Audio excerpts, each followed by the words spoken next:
Welcome to Millennials Are Killing Capitalism. This is Jay. For this episode, we interview Ernest McMillan to discuss his memoir, Standing, which came out last summer. McMillan grew up in the highly segregated heart of Dallas, Texas. We talked to him about his childhood experiences within his segregated Black community and his experiences organizing against white supremacy in Dallas and across the South with the Student Nonviolent Coordinating Committee. McMillan's story is one of the power of organizing, but also of fierce state repression, police raids, trumped-up charges, and a journey to find refuge in West Africa, time in the underground, political imprisonment, and prison organizing. In particular, it is one of the few books that delves into SNCC organizing in Texas, and Dallas specifically.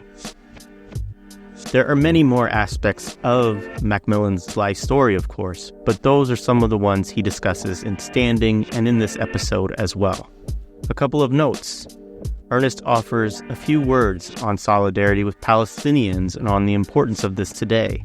This conversation was recorded in September, and I say that just to underscore the long history of solidarity between SNCC members and the Palestinian liberation struggle. If we had recorded it after October 7th, I'm sure we would have talked about that solidarity in more detail, but I'll just say that it is a common thread that has come up in most of our conversations with SNCC veterans. We do have a number of new episodes on our way soon. I apologize to audio listeners for the delay. I have been a little busier on the video side, especially this month, and you can check out those conversations on our YouTube page, which we'll link in the show notes. But Aiden Elias, who helped me produce this episode, is helping me work to release the other audio content that we have, and more is on the way soon. We encourage folks to pick up Ernest's book and to learn more about his life and political odyssey. We'll include a link to that in the show notes as well. To support our work, please consider becoming a patron. You can support us for as little as $1 a month at patreon.com/millennialsarekillingcapitalism.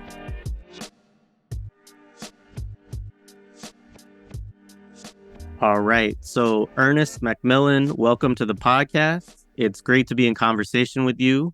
We're here today to talk with you a little bit about you have a very remarkable life. Specifically, you've written a book that encapsulates your time with SNCC, the Student Nonviolent Coordinating Committee, for folks who aren't familiar with that, and other events you discussed in this book. The book is called Standing, One Man's Odyssey During the Turbulent 60's. So before we get into questions about the book, is there anything you'd like to say up front for folks just to kind of share a little bit about yourself broadly speaking and about sort of maybe why you've written this book? Okay, first I want to say thank you very much for inviting me and let me share this conversation with your audience as well as some friends of mine. Hopefully we'll join in at some time. I've been looking forward to this day, a little nervous because I'm not really used to talking about my book and going to depth about it, but I'm looking forward to doing that. I started writing mostly as a journalist or writing articles or essays. I never really ventured into anything beyond that until being in prison gave me time to just elaborate more, do stories and whatnot. And so when I collected these kind of works, and so I have two books out there. The other book is called Kneeling, Poems and Verses Transcending the Turbulent 60's. I was able to put those together, and I see them as a kind of a tandem. They kind of complement each other in a way. And so back in 2017, 2018, I had a circle of friends who heard my story, who knew where I was coming from, encouraged me to write. I'd always thought about writing about my memoirs and maybe even beyond that. And I thought mainly for my family, especially for my children and their children's children. I want to be aware of the kind of things we went through, that I personally did, my own personal pathway, just kind of a sample for their lives. And so that was on my mind, but I never thought of it being beyond that. But dear friends and family, a circle of trusted ones, kept encouraging me. Not only encouraged me, they gave me support. They wanted me to write things, and they sat down and gave me feedback. And they helped me edit. My niece, especially Anika Harrod McMillan, and her husband, Chris Harrod, were really vital, along with Kijana Martin and others who said, come on, man, you can write this. You need to share this. So it kind of got me started. So that's how I ended up finally writing and getting a good publisher out of Dallas after during the pandemic to say, we'd like to tell your story, we'd like to share it. So, and that's Deep Vellum. So I'm appreciative of Deep Vellum as well as the circle of friends and family who just encouraged me to stay by my side throughout the whole work. Right on. Maybe before we go further too, I mean, before we started, you mentioned something about, wanting to make sure that people today, that it's not just a story. Sure, it's a story about the 60s, but also you're thinking about folks today and events today, and don't want people to just have this kind of dichotomy of like, it was important to struggle then, it was a turbulent period then, but recognizing the issues today as well. So yeah, if you want to say something briefly about that as well. Yeah, I think these are some very trying times, as turbulent, maybe even more tumultuous than we were going through in the 60s. I just think the earth is calling for us to get more involved, to get more engaged, wherever we are, whatever we're doing in our lives. I feel that we can have a role to play. We have a gift to share. We have some talents we can bring to the table to help shape our beloved community, to help people to raise their consciousness, to support one another. So I'm thinking wherever people are, if they feel pity for the homeless or the downtrodden, I think they need to think about seeing themselves in those others, and be more compassionate. And even if you're at the compassion level and charitable level, how's your ego playing with that? And let's see how we can get more involved in solidarity with the struggles, and not just solidarity in words and on paper, but a deep solidarity of working together, becoming allies. And if you're already the allies, let's figure out how we can become accomplices or abolitionists in this movement. So I just want to challenge people. Everyone has a gift. Everyone has a purpose. I think that can be a collective sharing that will help lift us up as a community and to help change the world. We're talking about a world where the ice is melting, where the oceans are rising, where we have droughts and floods simultaneously going on in different parts of the world, where there's been a increased number of people without a home, stateless people. Over 75 to 80 million people are now without a state, without a government, without a home because of wars, because of droughts, and because of terrorism. So the world is really changing now. And I'm thinking at home, we're looking at not only the domestic terrorism and the mass violence going on daily, almost hourly throughout our country. And what is the response? What can we do? And I think people feel kind of apathetic. That's beyond our control. I've talked to people say, it's not in our hands. There's nothing we can do. But I think there is something we can do. I think we can search our hearts. And my mother used to say, let's brighten up the corner where we are. If there's nothing else but brightening up the corner where we are, we can make a contribution. So I'm hoping that people who listen, I know you have people already active and already organizing. Let's reflect on where we are now. What can we do even more so, if there is a more so? And I believe there is. And let's see how we can get more involved to help someone else, to extend a hand, to be more in solidarity with the struggle. So I'm just prayerful that this is the calling today. I'm 79 years old, almost. So for me, I see a real urgency personally, because my days are more behind me than in front of me. But I'm hoping that people will see wherever they are, the world is at a stage now where we have wars of proxy going on in Europe, where we have new formulation in Africa. There were over 3 or 4 coups in the last several months, in Gabon and Nigeria and Mali, places like that. So a lot of instability. And I'm not sure who's playing, what invisible hands are playing when you're looking at China and Russia and the United States and NATO and all the different formers, looking at increasing their natural resources and increasing their stranglehold on the third world. So we really got to get involved. I didn't mean to really preach with you this morning, but I'm encouraged because there are over 2 million organizations in the world that are below the radar that are fighting for social justice, that are fighting for environmental survival and ecology, and people who are fighting for indigenous rights of people. So there's a movement going on beyond the radar that's happening right now. And we just found a way to tap into that where we are. It's not organized. It's a spontaneous rising. It's not a hierarchy. It's not a military operation. It's a nonviolent movement of people throughout the world taking control of their life. Ordinary people, fighting to save their neighborhoods, fighting to have their livelihoods extended. So I'm looking forward to us seeing this brave new world, and let's help join in to remake the world that we're living in today. So that's my call for the day. Hopefully we'll see some more changes in our attitudes and do self-reflection and do more. And not only as an individual, but working together with others. So thank you for giving me the opportunity to share my passion for seeing something happen more urgently in our hearts and minds, and get out of this rut of apathy, and we can wait till later. There's no waiting later. Yeah, no, absolutely. Very much appreciate that. And it's also, just on a personal note, I always think it's great when folks like yourself that were very active in the 60s and the 70s, still hold that torch, right, for people to be involved, can see that these struggles are still urgent today. And so appreciate that. So let's get into this book. So there's a quote early in the book, right? This is about your childhood. You write, "Being poor and thinking poor are two distinctly separate things. Growing up in a loving, secure, and supportive home and in a virtually intact, self-sustaining neighborhood can allow one to consider all basic needs fulfilled, as indeed they were," end quote. So you grew up in a segregated neighborhood in Texas, in Dallas area. Can you share a little bit about how you think back about that period now? What are some of the key aspects of that experience that you look back on positively in terms of what you had or felt within your community? And we'll get probably into some of the negative aspects, of course, as well. But, feel free to say a couple words on that as well, if you like. Yeah, well, I grew up when segregation was the law of the land. Separate schools, separate neighborhoods. The signs that said you're limited. You can't use this water fountain. You cannot try on these shoes downtown. You cannot shop here or shop there.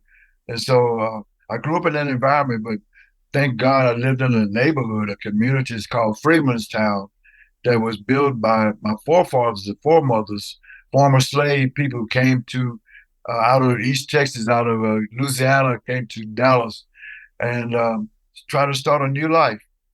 They built a place, a refuge, where everything we needed was within a 1.5 mile radius.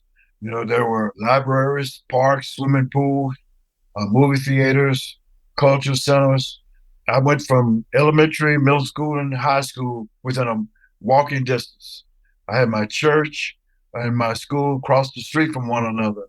The NAACP headquarters was located in my neighborhood. And later on, the Nation of Islam had their headquarters located in my neighborhood. So it was just a way of living that I kind of take for granted, because being able to walk to school every day, have your teachers, your principal, your doctors, your lawyers, everyone in the same neighborhood, in the same vicinity. It was just something just seemed natural to me.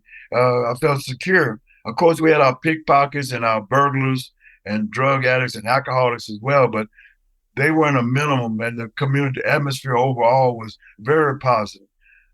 And so I grew up in that neighborhood, and my family was one that's intact. My mother came out of a farming rural area, and my father came from a urban sort of middle class background. His father, my grandfather, built the first Black hospital in Dallas, because hospitals and clinics were segregated then.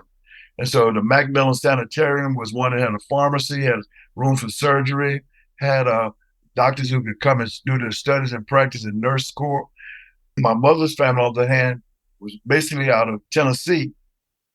And they came to Texas looking for a better life too.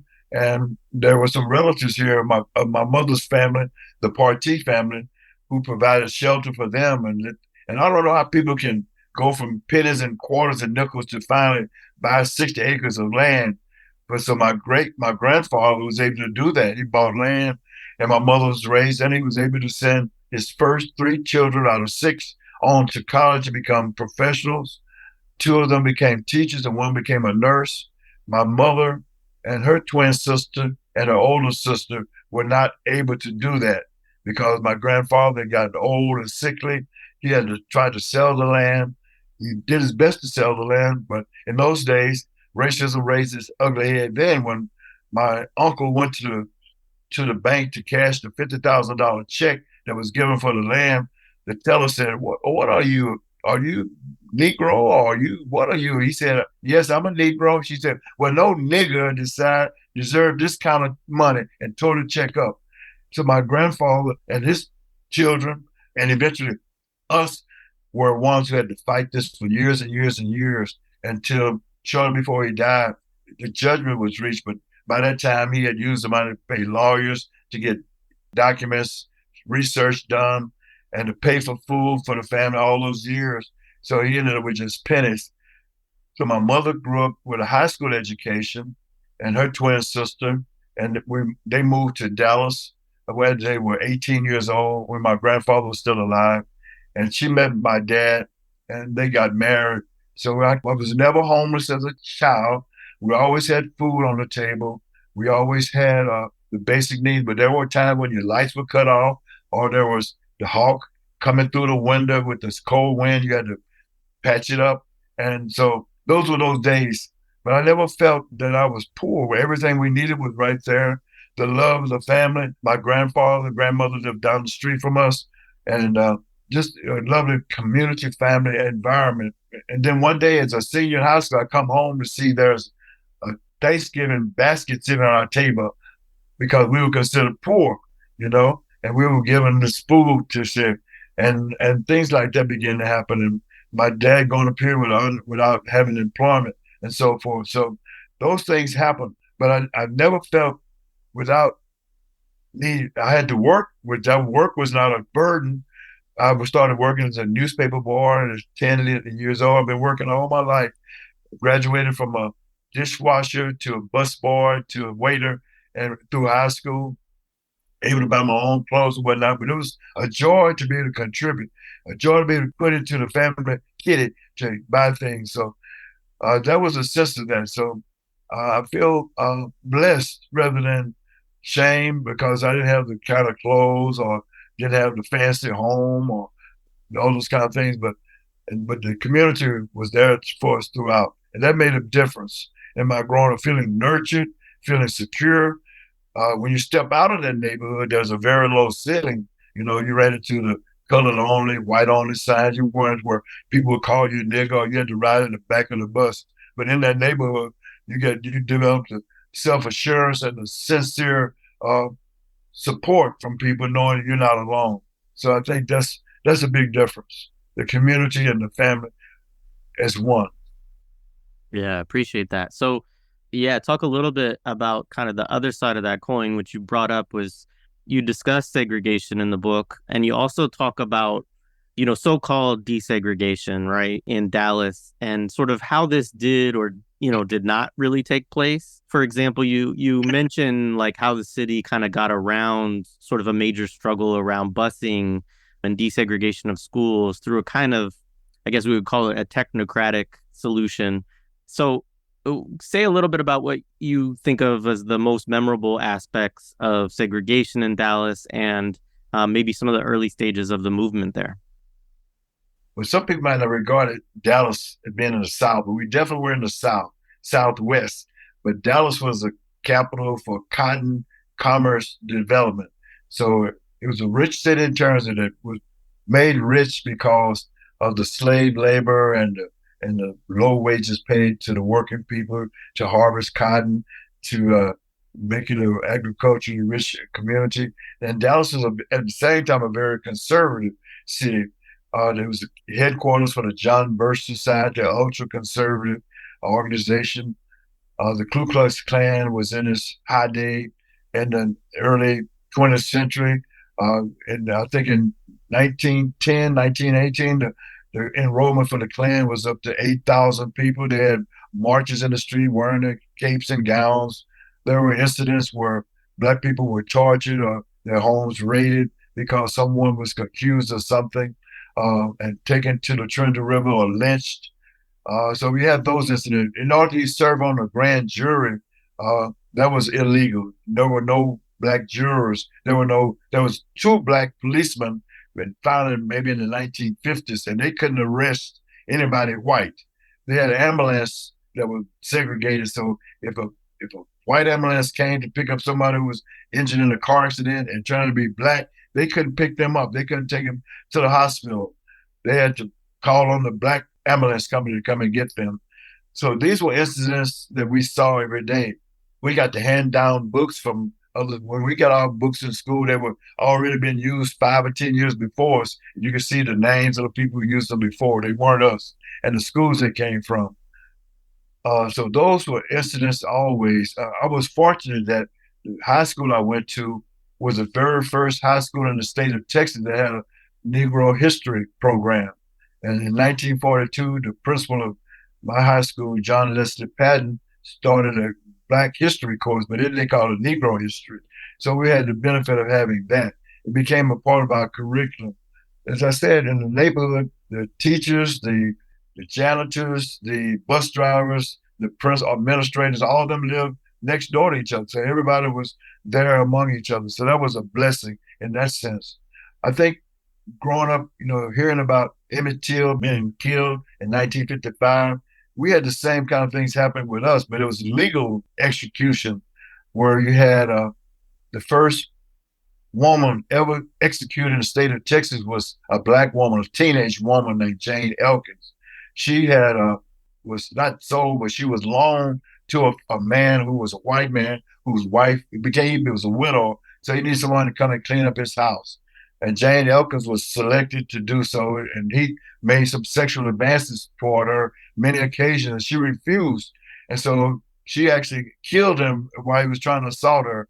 And I think she did so by stabbing, but anyway, say an all-white jury, a white judge, a white defense attorney for her, all found her guilty, and they decided she had to be hung. And she was a teenager. She wasn't even an adult. So we had those kind of examples that we were heard about. When I was a teenager, there was a young man named Tommy Walker who was accused of raping a white woman. He was electrocuted. Although all his pregnant wife testified he was with her, his family saw he was with her, with the family that night. All the evidence contradicted that, but the district attorney, Wade, can't remember his name, but Henry Wade, prosecuted and found him guilty, electrocuted him. The day he was electrocuted, I think it was like at 6 o'clock on a Saturday or something, or Monday or something, and then the whole community just kind of paused, and did a silent vigil when we knew he was in Huntsville being electrocuted for a crime he didn't commit. So we had those kind of things happening all the time in our neighborhood. My mother told me of examples of white men riding through the neighborhood, trying to pick up married women or people and consider all Black women prostitutes. So they had to face those kind of demeaning treatment. It was always the first one fired, last one hired. So we had those kind of segregated buses and all. So grew up in that neighborhood where I felt a sense of comfort and support, but stepping outside that community, or you can be invaded from inside the community from outsiders coming in and infringing on our rights. So there was that low ceiling, that pressure, that ominous terror that was lurking just beneath the surface. And so in my daily life, and when the school segregation took place, I believe it was in 1954, when the Brown decision was made, Dallas and so decided to take a slow course after appealing and finding other ways to get out. And they decided on a stair-step plan that for the first year you segregate the kindergarten grade, then they would do the next grade, the third grade every year. So from 12 to 14 years, they'd take it to finally desegregate the whole school. But accompanying that was white flight and building a private institution to take on the kids so they wouldn't have to go to school with you.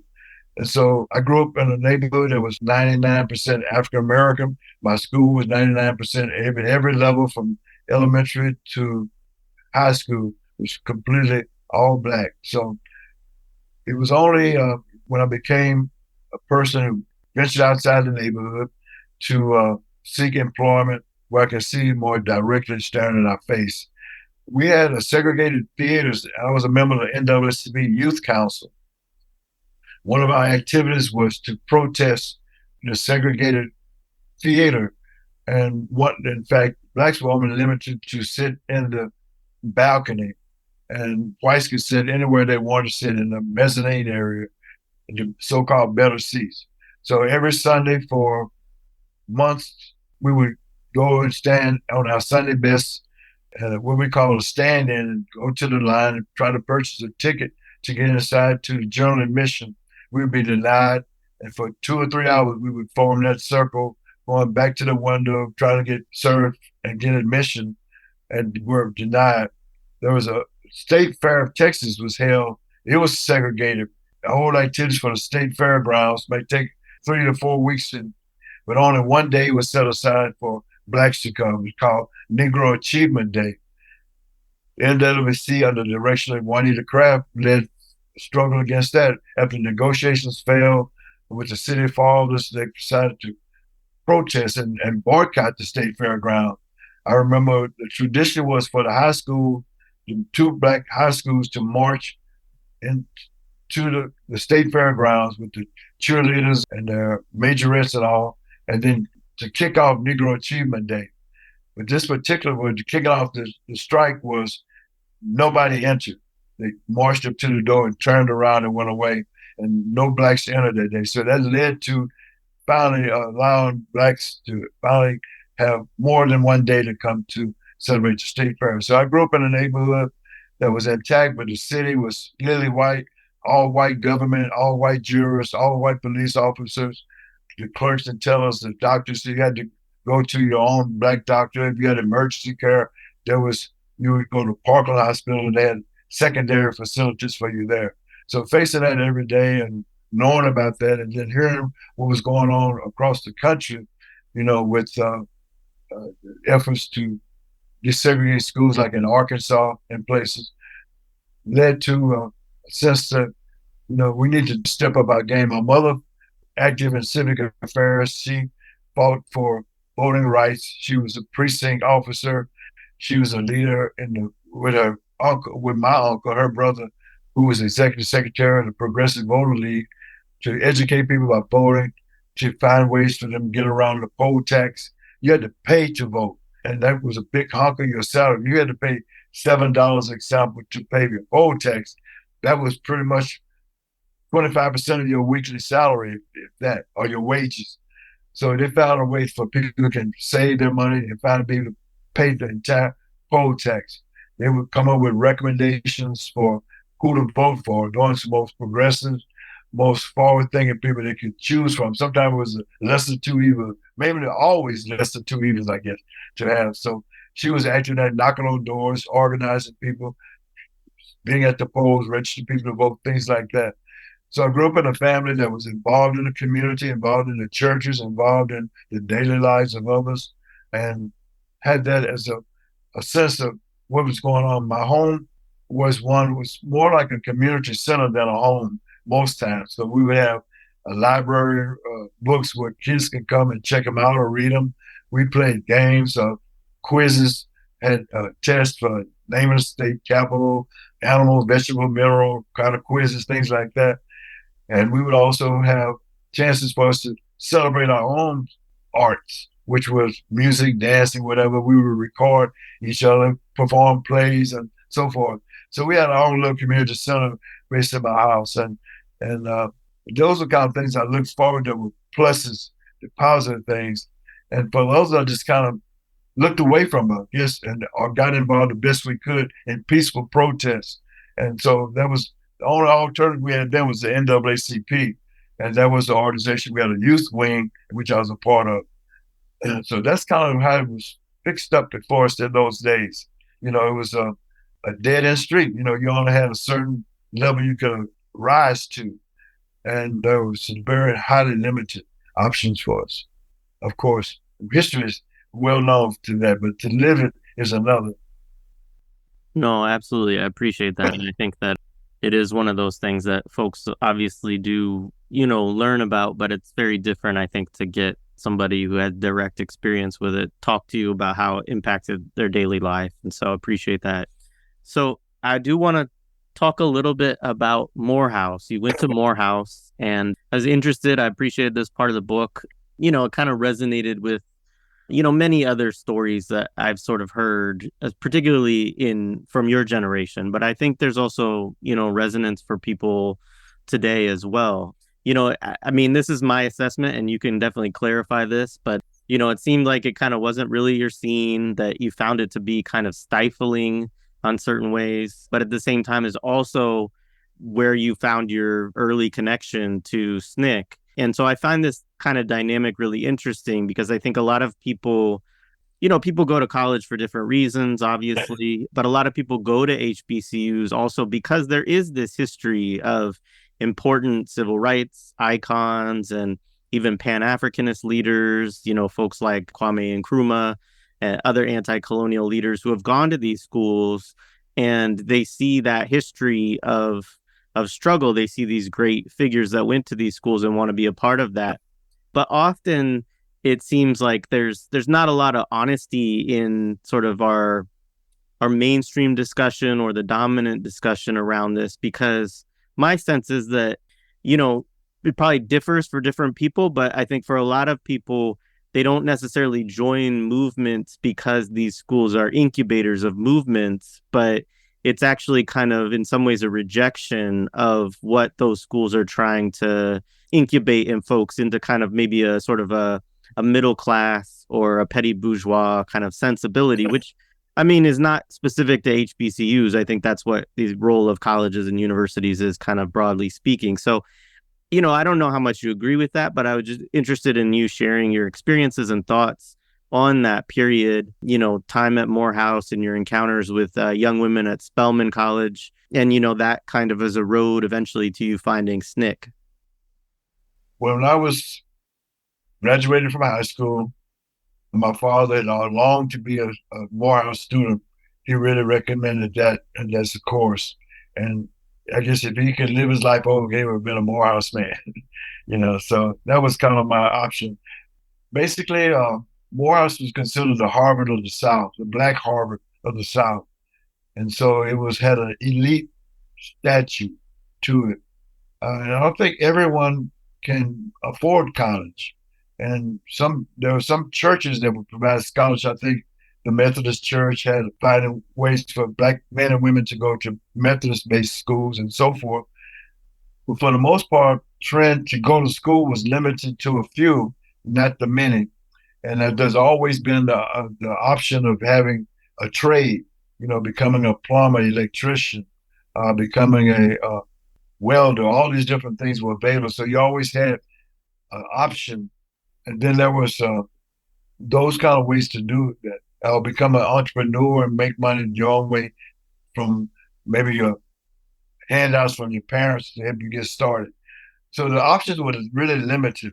And today you find hardly any active trades available as a road for people to better themselves.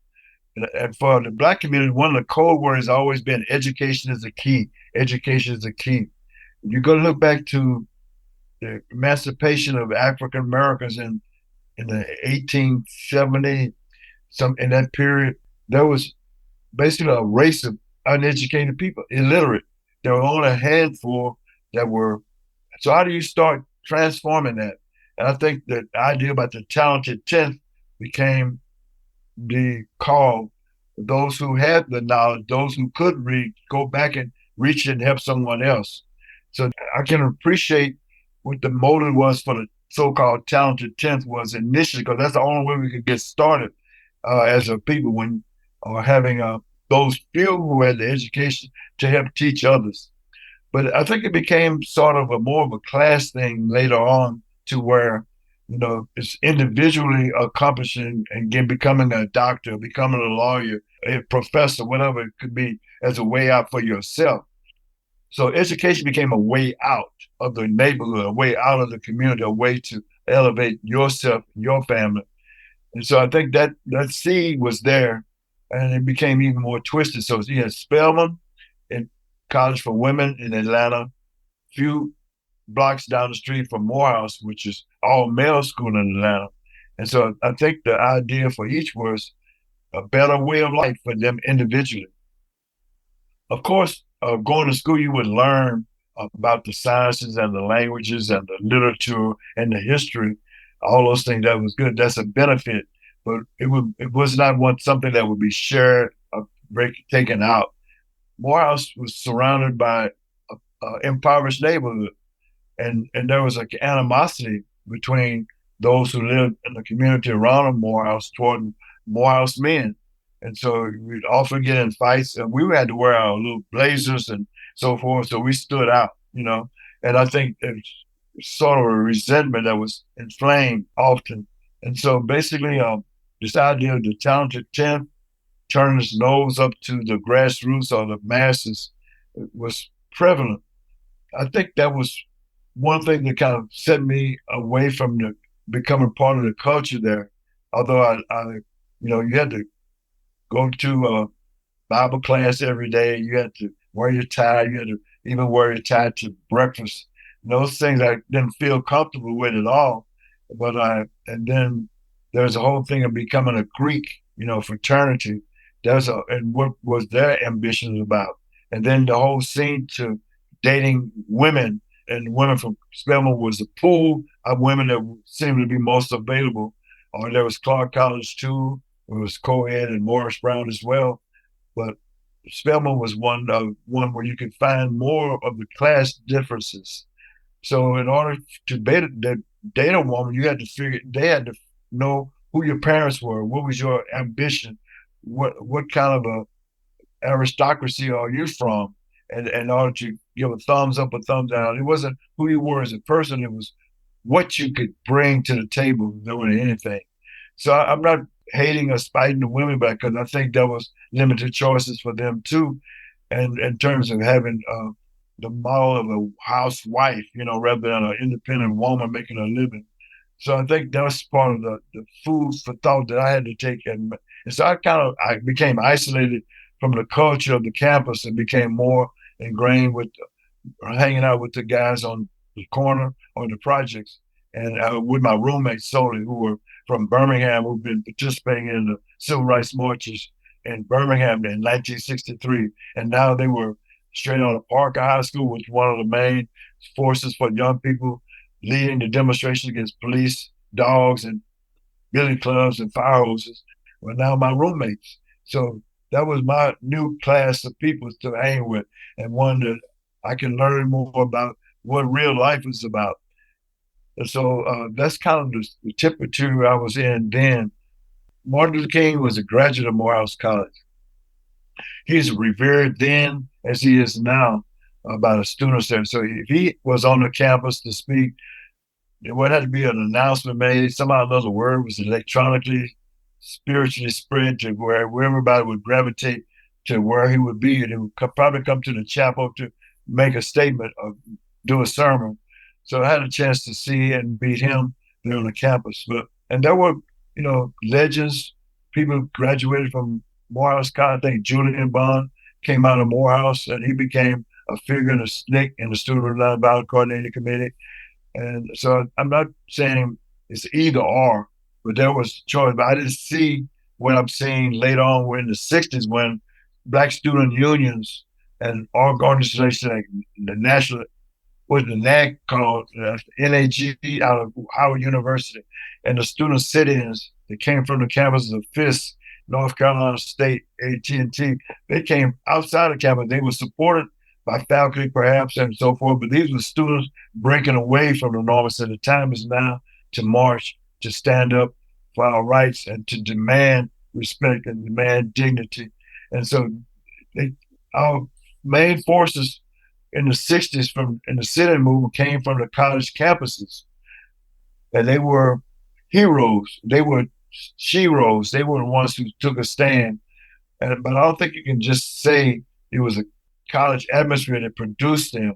It was a spirit of change, a need to make a difference. And I think, for example, Bishop College out of Dallas is now called Paul Quinn. Was a very conservative campus. And you had big millionaire white corporations like Zales Corporation, who provided building structures and administrative costs and things like that. So they had sort of kowtow to those forces to keep the money coming in from the white establishment. You know, it was a black campus. It was good for the white establishment to keep in a black campus because otherwise they'd be going to SMU. You know, so don't want to give them a campus over here where they can be by themselves and not come in and mess up our chemistry at SMU. And so I think there was a conservative leadership that felt beholden to the white establishment to keep it conservative, to keep it anti-movement activities going strong. And that's pretty much in the South. But I think you had organizations, histories like Howard University has a very vibrant history of movement change. And you had great professors and people in the university at Fisk, for example, like my dear brother, who was a mentor for Dr. King, led the movement there. Having a senior moment, can't remember his name right now, but he was leading, taught nonviolence to the students at Fisk and the university there in Nashville, and took a stand and helped desegregate Nashville. So you had those kind of individuals who stood side by side, but the system was set up to where it was dependent upon white establishment and white power to keep going. So I think the conservatism within was just kind of a logical consequence of that.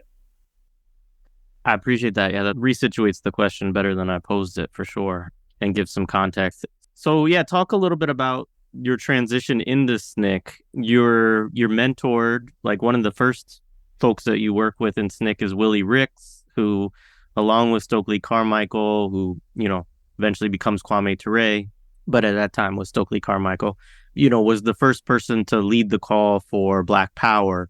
So you worked with Ricks in Lee County, Georgia. So yeah, just what can you share about that experience there? Yeah, well, I got involved with SNCC just being a volunteer there. It was only 8 blocks from Morehouse College. I participated in one demonstration that protested the desegregation of a restaurant there. In my off times, in my times I could be free, I would go and help out as best I could. One of those ways was to answer the phone or to make calls and get reports from some of the bases throughout the South. And so being on the WATS line, which is a wide area telephone service, we could communicate with people in Biloxi or Jackson, Mississippi, or Pine Bluff, Arkansas, and just be in touch with them on a daily basis, checking how they're doing, receive reports from them about what help they might need and so forth. So just taking notes and listening to what they said just emboldened me to be more curious about what my stake could be in this whole thing. And I was already isolating myself more and more from Morehouse campus. So I finally became one of the 150 staff members. We call them field secretaries of SNCC. And it was a membership organization. You had to be trained. You had to have passed a background, I presume, as well as get some training. So once I got my week's training at Dorchester School and just outside of Savannah, that was led by people like Reverend Hosea Williams, Andrew Young, and my dear sister, I'm having another senior moment, who led the movement and who really set up the basis for SNCC in the first place. Is that Ella Baker? Ella Baker, thank you. Ella Baker was an administrative assistant to Dr. King. She proposed that he support bringing together these young people who were carrying out their cities throughout the Deep South. And he funded her, I think, $800 to have a university, Shaw University in North Carolina in 1961. She eventually broke away from SCLC and became a real stakeholder with SNCC. And she began to help us with training. So part of the orientation for new field secretary was go through the training that she would lead, along with people like Hosea Williams, Andrew Young, and others. And so I went through that process. Once I finished that, I was sent to the field. And one of my first stops was in Daugherty County, Georgia, which was the headquarters for the Southwest Georgia Project. I was assigned to Lee County, which is just north of Daugherty County, which is mostly a rural county, maybe 70% African-American population, mostly sharecroppers, timber farmers that were there. And Willie Ricks was my leader. He was the head person for the SNCC and representative in Lee County. So just meeting him and seeing his style of work, he was really down with the people. He taught me how to walk side by side and greet and meet people, sit down, open up conversations to get people to know our story and so forth. So he was the chief organizer and he was my mentor. And I remember him being outspoken in the mass meetings. In Lee County, there were 3 churches that were burned to the ground that he had been organizing mass meetings at. So we were constantly making one step forward and taking 2 steps back. But the people in Lee County did not deter their determination to become registered voters, become full citizens in society. So we organized Freedom Days where we would take a busload of people who would volunteer to go to the polls to register to vote. So walking side by side with him and doing those kind of things, escorting people to the polls, to meeting with the other SNCC leaders throughout the Southwest Georgia Project. We had Terrell County, which is called Terrible Terrell, Lee County, which where I was in, and so forth. So those were the days. I saw Willie do heroic things. This was before he joined Stokely and doing the Black Power call. But even during those days, he would stand up to sheriffs. He would wholeheartedly support the Black people in the community. He would break education down to their understanding of the legal process, of the consequences of the rules and regulations for voting and so forth. So conducting freedom schools, educating people, being a leader and a teacher, as well as a fighter for rights, was how I got to get to feel that fire straight off the bat from SNCC. And so one of the things I saw, though, there was a loneliness or a longing. Whenever we have a break, for example, we would go to a restaurant or something, there was a jukebox and he would play this one song all the time. It's called Waiting for My Child to Come Home. It's a spiritual song by a group called the Consolers. And that was his song, It's I'm waiting for my child to come home. And then so we would both think about our family, especially our mothers and all, and what we were missing and what they might be going through, worrying about us.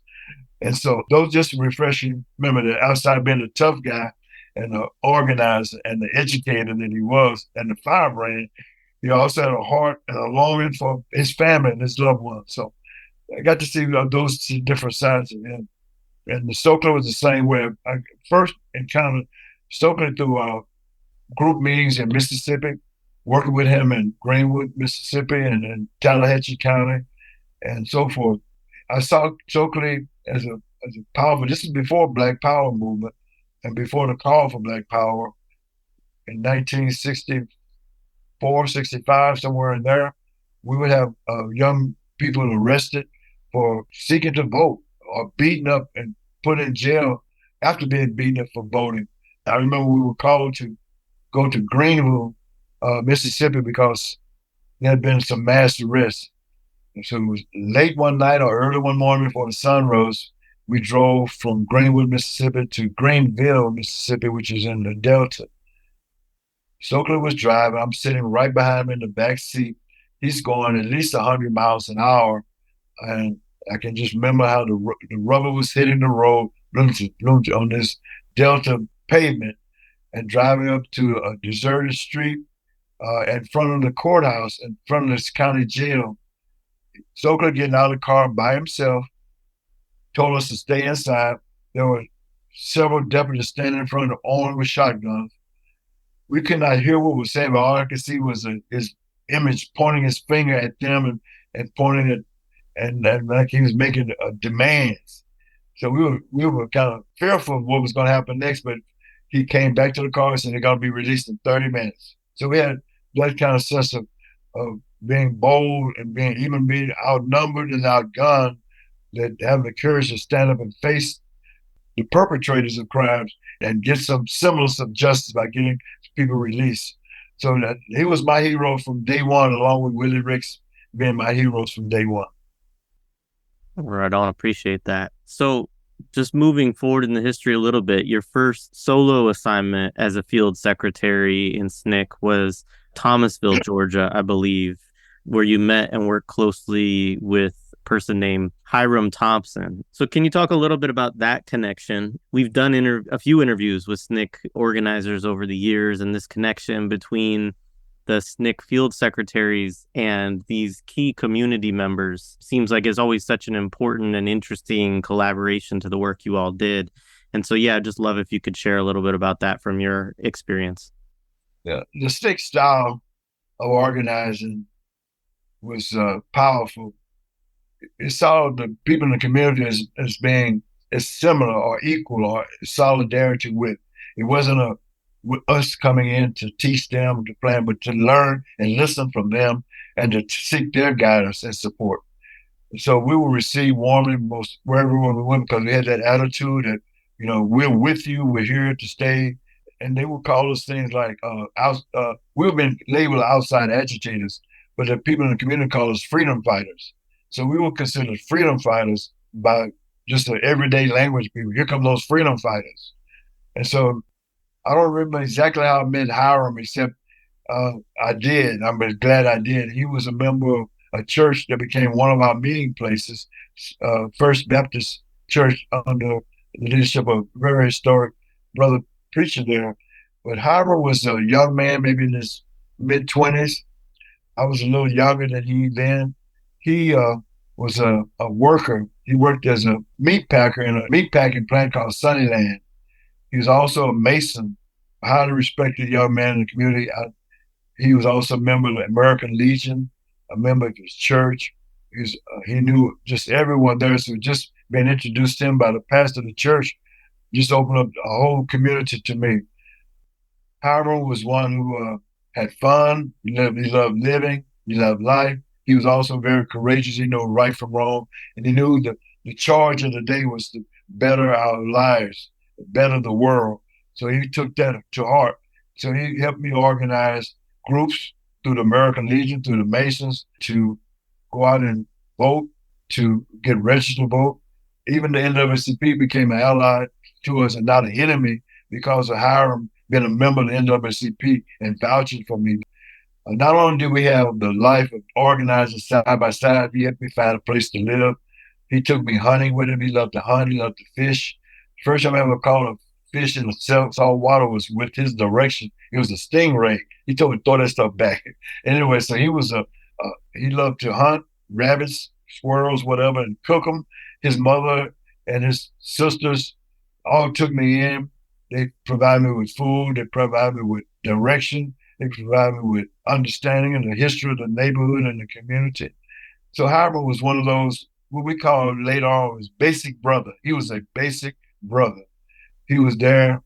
He wasn't nonviolent. He had a gun if we needed support that way. But he was also a peaceful young man who loved the community and worked hard for his wife. Eventually, that he married later on, was a nurse. Meeting him was like meeting a whole community, becoming a part of a family, becoming a part of a whole network. And so without him, I don't know what progress we would have made in Thomas County. Thomasville was a county seat for Thomas County. There was a chain of counties right around us. So we had stick workers and counties to the north, to the south, and east and west of us. So we often had a chance to get together and do collaborative things as well. Thomas County was on the border of Florida and Georgia. So one of the young men that I met who worked side by side was out of Tallahassee, Florida, out of FAMU, Florida A&M University, named George Best. George Best became one of my closest friends. He was a dear brother. He was working in Cairo County. I thought it was called Cairo, but everybody called it Cairo, and Grady County. And so this is a young man who was killed in Mississippi a year later.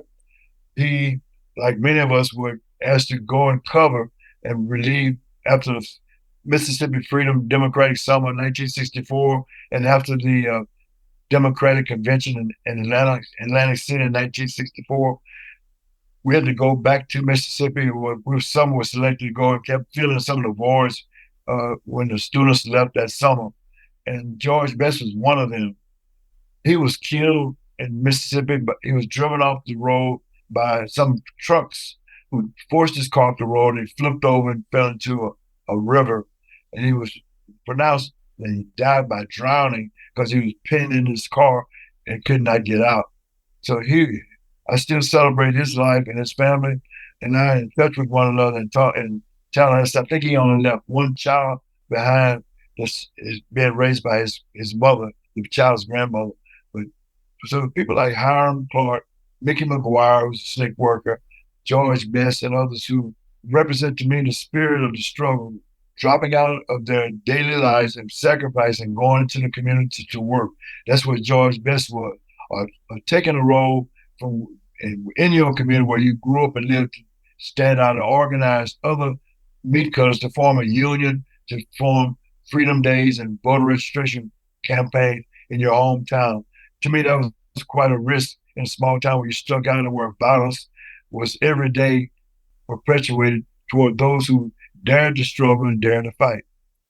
Yeah, absolutely. And I mean, I think that's a point that folks in SNCC in particular that we've talked to over the years have driven home for me that, I think kind of dispels some of the kind of mythology that we have around this period of time, this idea, that it was all kind of, I mean, you all use tactics of nonviolence. There's no question about that. But the one that, the community members that you were with were armed. The arms were a necessary aspect of the movement, even in the South. It wasn't just, strictly a matter of people going and marching and getting beat and that kind of stuff, although that was certainly a part of it.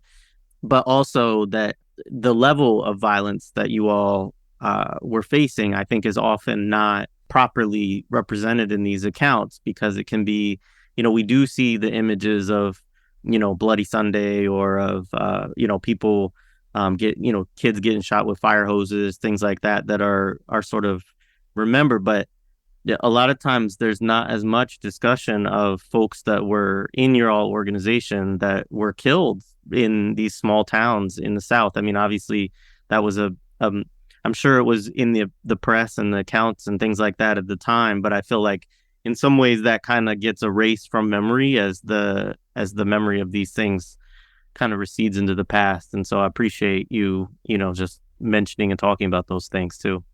Especially in the rural South, in Mississippi, for example, where we stayed was in the homes of farmers, and they were armed. They had guns, shotguns, rifles, not only for hunting but for protecting themselves. So if you stayed on a farm in Tallahatchie County, and like I did, before you could enter the property line, you had to give a signal with your lights.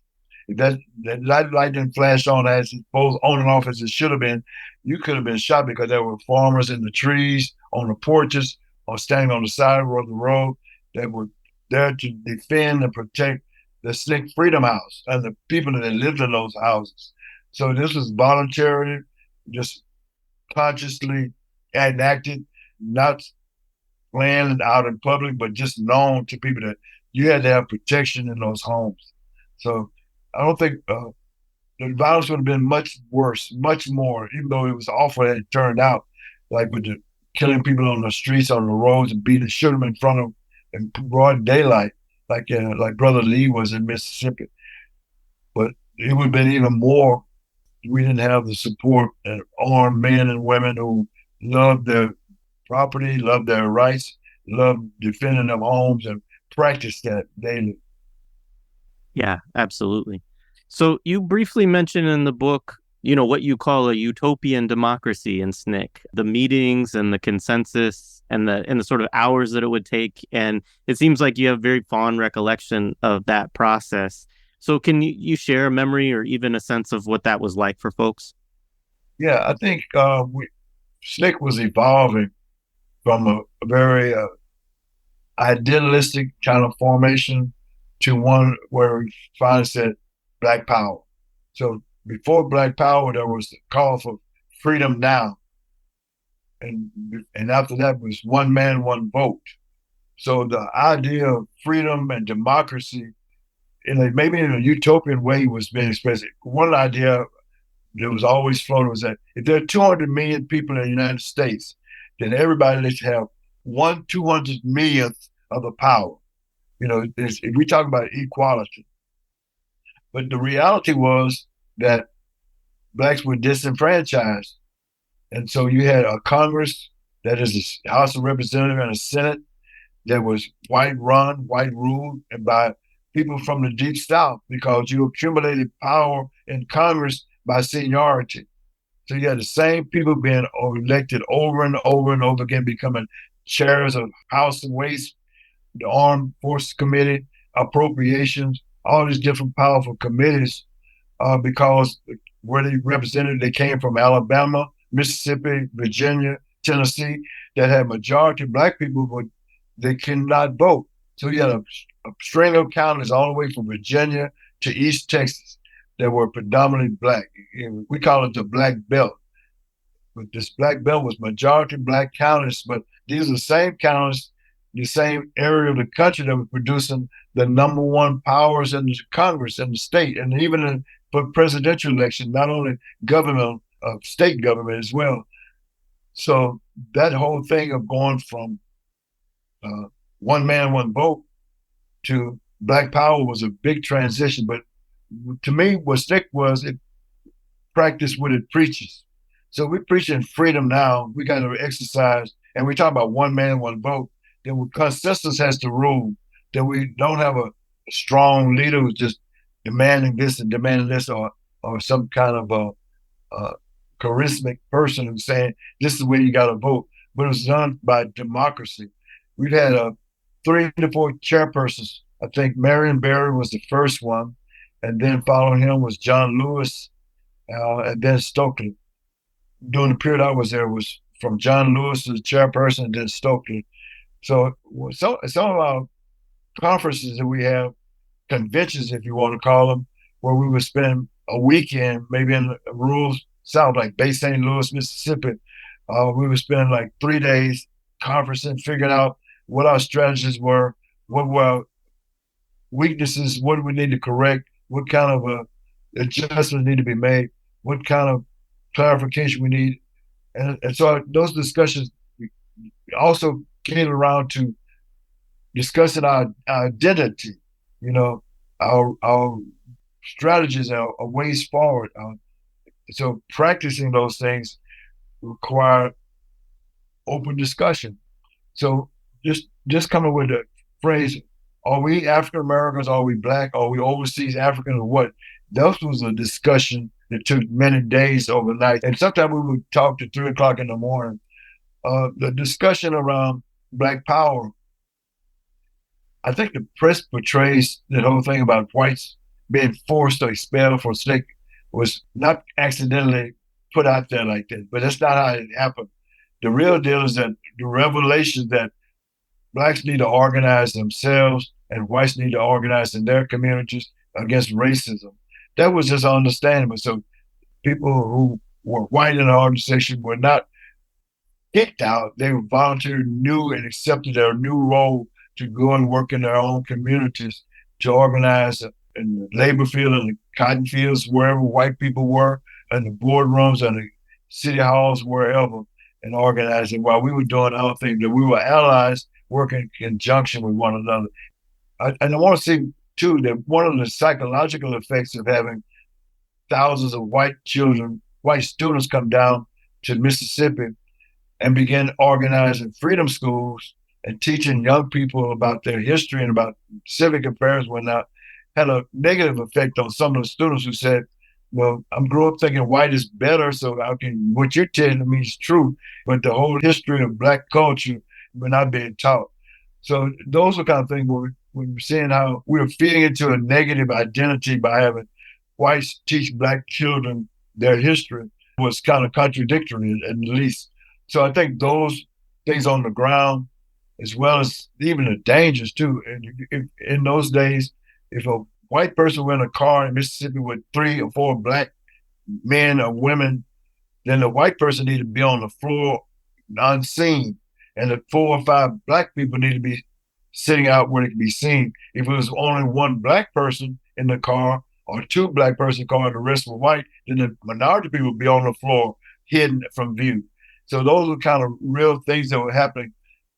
And when Shriner and Goodwin were shot down and beaten and tortured, and Cheney were in Philadelphia, Mississippi, it brought another revelation too, that the lives we paid. I think people knew that we were going to have some tragedies, some loss of life through the Mississippi movement. And I think it helped encourage people to say, we need to enact new laws. We need to change the course of policy regarding electoral voting and so forth. So I think even though it was a tropic tragedy, it led to some progress and some understanding, because people said, it was a wake-up call for many to say, let's move, let's do something different. So I think all those combinations together helped us to understand what the roles were and what kind of harm and what kind of effectiveness we would be able to deliver if we made change course. So in 1966, I think it was June of 1966, on the march against James Meredith was shot and wounded, and the march continued. I think Dr. King was still a part of it, maybe Harry Belafonte, all of those marching through the deep South, through Mississippi. It became more and more apparent that the need to call for Black power was then, and it was made. So Stokely spelled it out very good and really reinforced it with the call. And that started a new movement. But the birth of it had begun months before that, with the revelations that we need to seek a different course, that we're paying a price, and we need to make radical change in our approach. We need to make revolutionary calls for realignment of the organization as well. I even think John Lewis may have felt personally hurt, but I think he understood that the change was needed. He kept his struggle going, fighting for voting rights, and I think the love for him was never diminished in SNCC as well. Yeah, right on. And we'll link this other discussion in the show notes too, but we did have a discussion earlier this year with Zohara and Michael Simmons, and they were a part of the Atlanta Project, and they were part of that group that helped formulate the Black Consciousness paper, which kind of lays out a lot of what you just discussed in terms of the recognition within the movement of some of the problems that were created by white folks being in the communities, and a deference to white people within the movement, but also by, probably more importantly, by Black folks on the street, and how they would respond to white folks in the community. So it touches on those themes you pulled out in terms of, the role at the white folks coming down and doing the education in the Mississippi Freedom Project, the summer, right? The Mississippi Freedom Summer, and some of those other things as well. But I think that is an important, kind of nuance to that often does get missed, because it is often sort of just narrated as, oh, the white people got kicked out of SNCC, right? It definitely didn't happen. I think the consciousness of trust, we're a circle of brothers and sisters of trust. And I think the principles of organizing came before the personal sense of I'm being attacked personally, but the understanding of what needed to happen happened. And that was, we had to shift our maneuvers and our tactics as well as our strategies to move forward. And the call for self-determination, rather than just freedom now, is an important part of that. Self-determination for who? Us as a people. And I think that's one of the differences. So we're not just talking about citizenship in terms of voting, but the power to carry out the decisions, to make your pathway happen, become realized, had to be through self-determination. So I think that whole course was important delivery for the world. I think we also saw a drying up of resources too. When Schuyler and Goodwin and Cheney were killed, the Jewish community came in with support in the hundreds of thousands of dollars with purchasing new vehicles. But we came up with a whole fleet of cars because of that, because the cars we were using were not safe, were not well kept enough, or too old to maneuver and to not break down on the road. So a new fleet of cars was needed, was provided from this outrage reporting from, especially from the North, friends of SNCC, we call them, giving support. But a lot of that was from the Jewish community. Also, coming up with radios, CB radios, so we could communicate with each other between the towns and between the counties. That was a new development. But in 1967, even before that, with the call for Black Power, that support withered and went away. And when we came over the white paper calling for support for the Palestinian people in the Middle East, that went to zero. And so based on, I think, SNCC's principles of integrity, saying regardless of who may be against us, this is the right thing to do. This is the correct position to take as human beings fighting the world against imperialism, against colonialism, against racism. We need to make that stand and show that how it's affecting the Palestinian people. But I think this whole thing of anti-Semitism is being used as a card to say we're hating. But the truth is the fact that people have been displaced and treated as the same as apartheid in South Africa and Israel. And we had to recognize that fact and call for respect and rights, self-determination for the Palestinian people. And I think that holds true today. I know it holds true today. Yeah, it absolutely does. It's an issue that we've had, discussed a few different times on the show. And yeah, I mean, other folks have talked about too, how this was a big turning point in support for SNCC. And we see still this weaponization. Obviously, nobody here supports anti-Semitism. That's very clear. We understand Jewish people and the history of oppression that they have faced. But that's really a separate issue from the self-determination of Palestinian people and standing for that. Yeah. So, moving in a little bit. So you write, quote, by 1967, it was time for SNCC to expand its reach. In a few months, I would find myself back in Dallas to establish one of SNCC's newest chapters, end quote. So I love this part of the book. Very little is kind of documented or recorded about the history of SNCC in Dallas. It's not something that's, we know more about, Lowndes County, Alabama and Mississippi, and even maybe a little bit about Georgia. But this history in Dallas that shows up in your book, I think is a great contribution. And so just tell us a little bit about that experience of organizing with SNCC now back home in your hometown of Dallas. Yeah, I think by 1966, not only had the Black Power movement become voiced and called for, people were realizing that some great victories had taken place. One was the Voting Rights Act of 1965 and the Civil Rights Act of 1964. So there were organizations like the Negro Council of Women said to all SNCC field secretaries, you paid your price, you given to a secretary, now you can go back to school. They provided scholarships for all SNCC workers who wanted to take them on. And so I was one of those who got a scholarship. I think it was $500 to return to my school in Texas. So I did so, and that was happening all over. But I think the connections between a strong SNCC center and the organization was not there. It wasn't where, as it had been before, a strong organic link of communications flowing back and forth. There was no sense of directness. But when the call for Black Power came out, there was definitely a shift and a need to carry out the callings for Black Power now.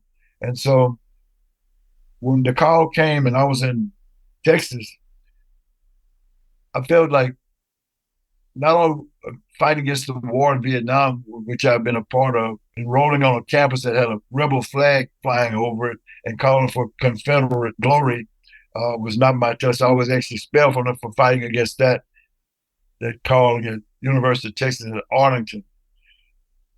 Coming back to Dallas and saying what was next was to organize in the Black community. And South Dallas was the major source of Black people. Dallas is a highly segregated area. So we had West Dallas, South Dallas, and further south called Oak Cliff were the main areas where Black people lived. So beginning to organize in South Dallas is where I started. I think what we really wanted to do was not accomplished. We were there from 1966 to 1968. And those, maybe the 69, let's say 3 years. In the 3 years of time, our intentions and our purposes were to stir and increase Black consciousness. And we did this through a newspaper called The Black Disciple and through having cultural meetings and calling for a cultural center, Black cultural center in Dallas. We wanted to fight as well for ending poverty. So we organized a sit-in demonstration for 3 nights at the welfare office. And we formed a group called the National Welfare Rights Organization. And we were able to get an increase in the monthly allotments for women on welfare with dependent children. We were also against food deserts. There was you had to drive miles and miles to get to a fair supermarket where you had decent choices and prices. But in South Dallas itself, you only had these ghetto gouging stores that were there. And one of them was called OK Supermarkets. They had 11 stores in the Black community. They had 11 stores. 10 of them were in the Black community, charging exorbitant prices, selling ungraded foods, expired labels and all this, and refusing to hire Black people. So we fought against that. With the police brutality, we organized police patrols. We had a CB radio. We could actually find out where they were picking up people. Our area of concentration was in West Dallas, where it was notorious for cops arresting and beating and brutalizing Black men especially. There was a call for self-determination. We organized an economic co-op to stop the loss and theft of lands for Black farmers in Roosevelt Heights, which is in South Dallas. The plan was to take all their land to make it a turning basin for ships coming from the Houston Ship Channel up to the Trinity River to turn around and unload their stuff, pick up new guys and go back. So they want to take this area of land that was often flooded, but they had over 60 families of Black people there. They were trying to buy them off for nothing or terrorize them to leave the land. So we began to organize a co-op for that. For the stores, we successfully boycotted the OK Supermarket. We wanted not just to raise hell, we wanted the ownership of those stores. So the owner of OK Supermarket, these 2 brothers, agreed to sell the stores to us. We were able to get a Black businessman in Dallas by the name of Tony Davis to negotiate with a Black corporation out of Atlanta, Georgia called the Jet Foods Corporation to come in and purchase those stores. All this was happening in 1969. So the idea of land ownership, the idea of welfare reform, the idea of fighting food scarcity and building Black consciousness, those were the areas we were working on quite spontaneously, by the way. We didn't have a master plan, a strategic plan. We were operating that as best we could with our limited experience in an urban area. The city proposed a riot ordinance where any police officer could arrest when there were 2 or more men gathered together plotting, quote unquote, insurrection. We fought against that ordinance. We formed an organization called the Black Citizens for Justice, Law, and Order. And it was a mass organization of businesses, organizations, churches, and whatnot formed to oppose this law that was going to terrorize our communities. So those kind of fighting poverty, trying to create consciousness, a greater consciousness, a deeper consciousness of our history, the fight against the food deserts and the land expropriations taking place. We were confronted daily with repression acts, especially by the local police. Little did we know then, but we felt sure there was what was happening was being directed from afar. It turns out it was by the Department of Justice of the United States, the FBI led by Edgar Hoover, organized what he called the counterintelligence program, which was designed to disrupt, destroy, neutralize, or otherwise get away with these radical movements. And the radical movement you consider what the Black Power movement, the American Indian movement, the Chicano movement, the women's movement, the ecology movement, the anti-war movement, all of those were being targeted. And how this affected us in Dallas was that the police were just stopping us almost daily. It's not daily, for being searched, handcuffed, put in jail for made-up charges, fabricated things. Our homes were raided for guns that we legally owned. I was charged with draft evasion. The charge was later dropped years later, but it cost so many dollars to hire a lawyer and to get bond for. I was charged with firearm violation for buying a illegal rifle 30 caliber carbine, which was later dropped. But the idea of the police and the COINTELPRO was to disrupt us, to make us get away from our goals and our mission and our statement and our activities and just become defensive, trying to keep ourselves out of jail and being disrupted in that way. So they were doing that job and effectively. I was charged with destruction of private property on the value of $50, sentenced to 10 years in prison. I was charged with firearm violations, as I said, as draft evasion. All these charges were stacking up, not only against me, but other members of our organization as well. One young man was handed a box of marijuana and said, "This is yours." And that carried a life sentence to be in possession of marijuana. And we knew this was real because one of the radical journalists of the time, Stoney Burns, who had a magazine called The Rag magazine, was arrested and charged and sentenced to 10 years in prison because he found some marijuana seeds in his ashtray in his car. So we knew all these things were happening. Leonis Johnson in Houston, with the leader of the SNCC chapter there, was sentenced to 30 years in prison for one joint of marijuana. So we knew these things were happening. And the system way was with white prosecutors, with all white jurors, with a white police force that would testify that we had bad reputation in our community. We were being criminalized daily for acts like boycotts, for sit-ins, for stand-ins, for protests, for writing articles, all this kind of thing. So what we were fighting for was being opposed daily by a highly entrenched, very well-resourced apparatus of the military, state police system, so-called criminal justice system against us. So we were criminalized, and I was charged with crimes that were found dismissed later. So these were happening, and not only to me, as I said, but across the country as well. The Black Panther Party in 1969 lost 20 or more Panthers were killed by police. And that 1 year alone, this was happening. The Republican New Africa was on siege in Mississippi. The Shrine of Black Madonna was being attacked. The Young Lords up north in New York and Chicago were being attacked. The American Indian movement was being, their leaders were being infringed and locked up. And of course, in the anti-war movement, we saw those kind of same things happening as well. So this was a well-orchestrated program that still exists today. And it's just whoever's in control can activate it whenever they want to. But the science is there, the apparatus is there to destroy or disrupt the people's movement.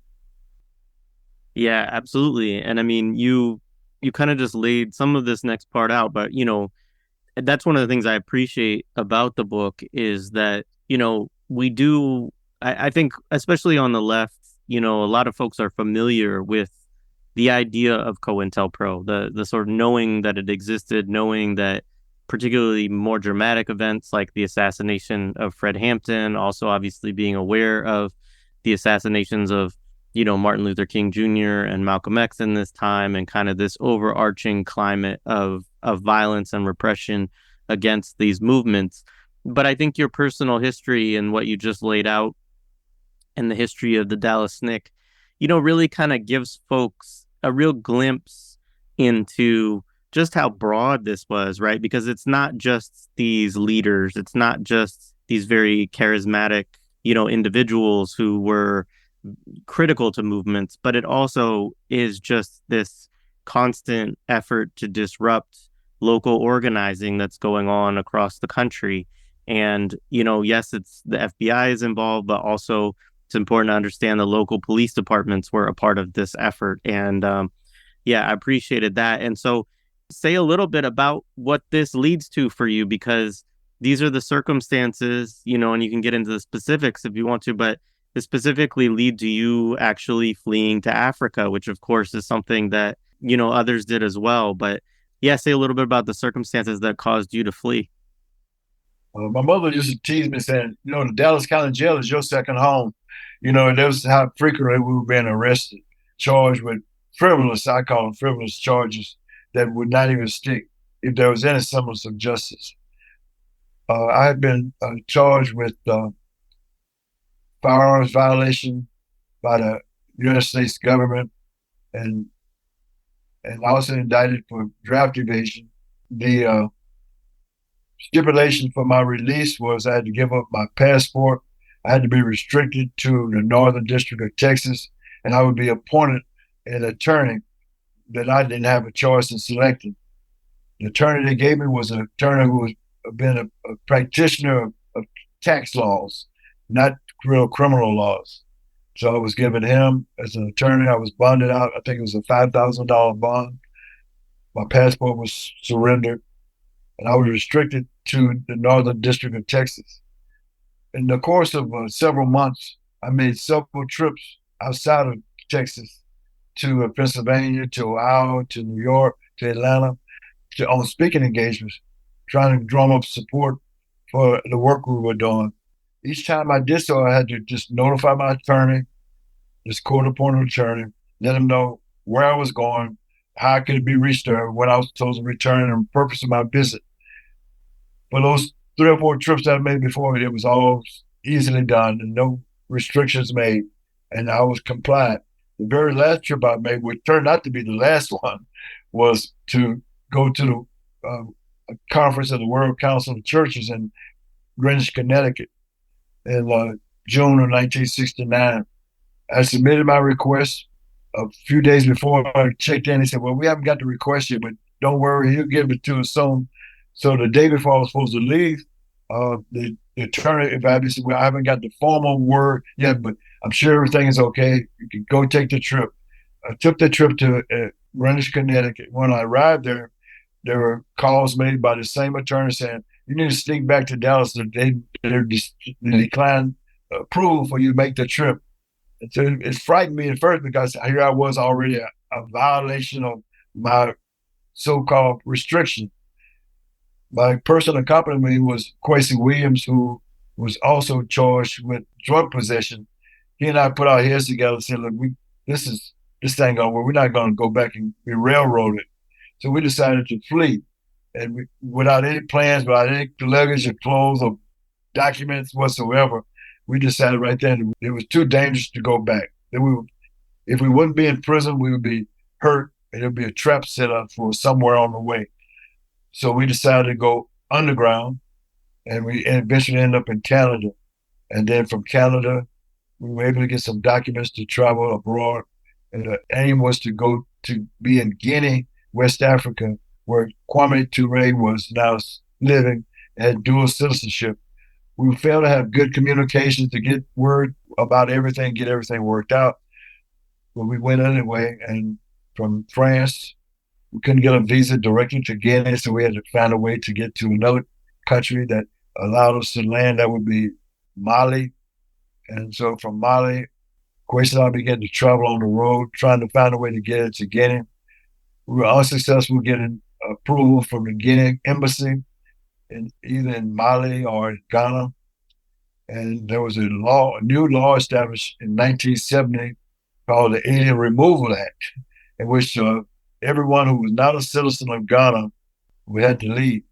And so this was disruptive of the whole West African lifestyle, and not only for me and Quincy, but everyone, because the way people are living and integrating their skills and their strengths and their resources really make the country function.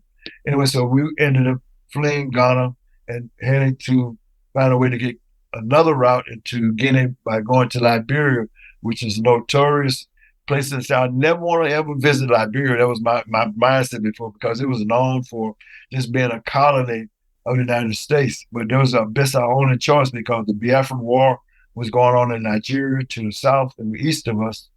And so we couldn't go that direction. And we figured that if we couldn't get to Guinea, we'd end up in Algeria from Liberia.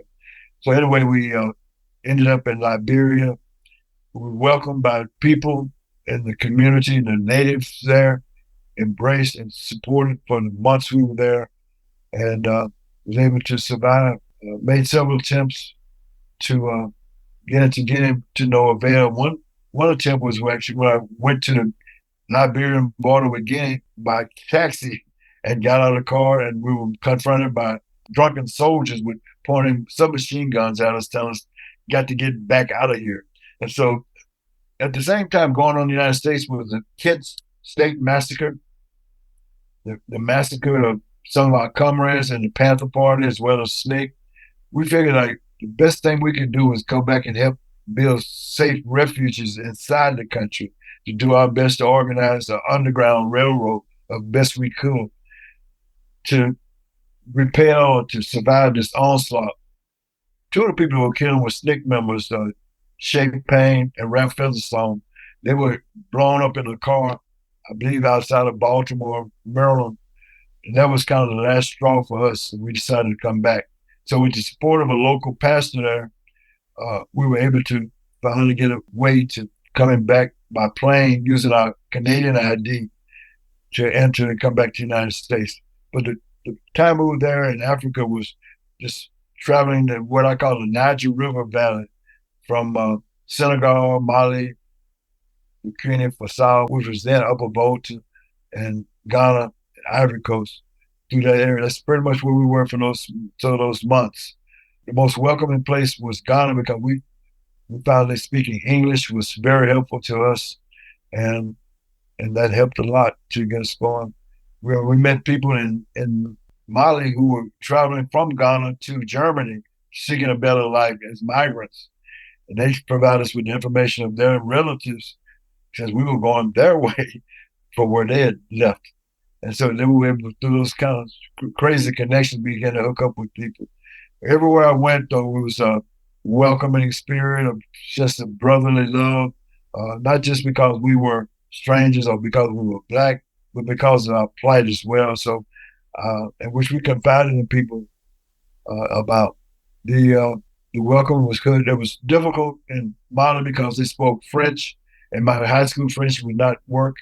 They were very formal as Muslim. They were not welcoming. You had to go through some kind of process of welcoming that we were unfamiliar with. So Ghana was our choice.